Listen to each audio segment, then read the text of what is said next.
Maraming salamat po sa bawat isa sa inyo, lalo na po sa mga kay Ma'am Cecil, head ng CEO ng Bastana Baguio chapter.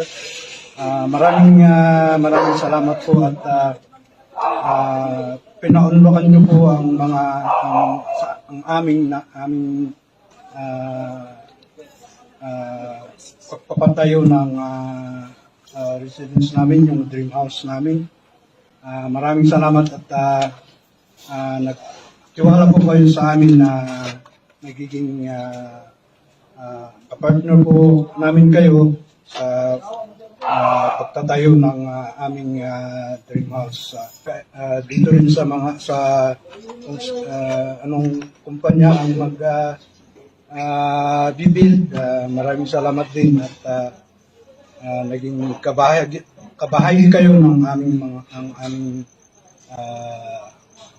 sa dream namin na ito na pagpapatayo ng bahay. Salamat at sana magiging patuloy ang ating mga ang magandang relasyon po ng bawat isa sa atin, yung Pataner family at saka yung Bastana. Maraming salamat po.